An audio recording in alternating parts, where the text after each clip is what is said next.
बिस्मिल्लाहिर्रहमानिर्रहीम। अस्सलामु अलैकुम। Welcome to my channel collect knowledge. दोस्तों, आज मैं आपको इस वीडियो में एक ऐसा मोटिवेशनल वाक़या बयान करने जा रहा हूं जो आपको सोचने पर मजबूर कर देगा। एक मीनिंगफुल वाक़या बयान करने जा रहा हूं, एक ऐसे बादशाह का जो ख्वाब देखता है। बादशाह एक ख्वाब देखता है, उस ख्वाब की क्या ताबीर बनती है, उससे हमें कुछ हासिल होगा। तो बादशाह ख्वाब देखता है एक दिन कि उसके मुंह के सारे दांत टूटकर गिर पड़े हैं। बादशाह बहुत परेशान होता है और हैरान होता है और इसकी ताबीर के लिए किसी मुफस्सिर को यानी ताबीर बयान करने वाले को बुलवाता है। मुफस्सिर जब इसकी ताबीर बयान करता है तो कहता है, बादशाह सलामत, इस ख्वाब की ताबीर ये बनती है कि आपके घर वाले आपके सामने मरेंगे। बादशाह इसकी ताबीर सुनकर परेशान हो जाता है और उस मुफस्सिर को कत्ल करवा देता है। फिर बादशाह दूसरे मुफस्सिर को बुलवाता है और उसको अपना सारा ख्वाब बयान करता है।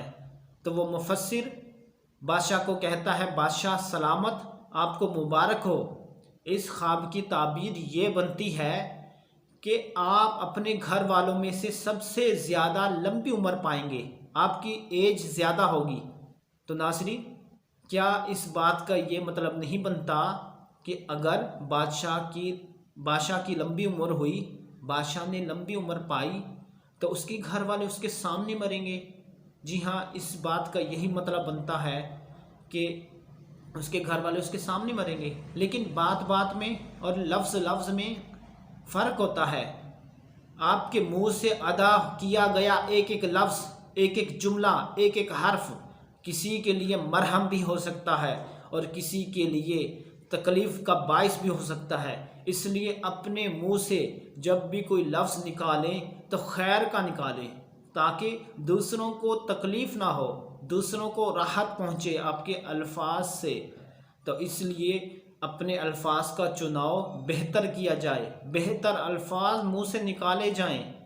तो नाज़रीन, इस वीडियो से, इस पैगाम से, इस वाक़या से, इस ख्वाब की ताबीर से, इन बातों से हमने ये लर्न किया कि जब भी हमने मुंह से लफ्ज़ निकालना है तो अच्छा अल्फाज निकालना है, मुख्तसर अल्फाज निकालें और अच्छे निकालें, ताकि हमारी वजह से किसी को तकलीफ़ ना हो।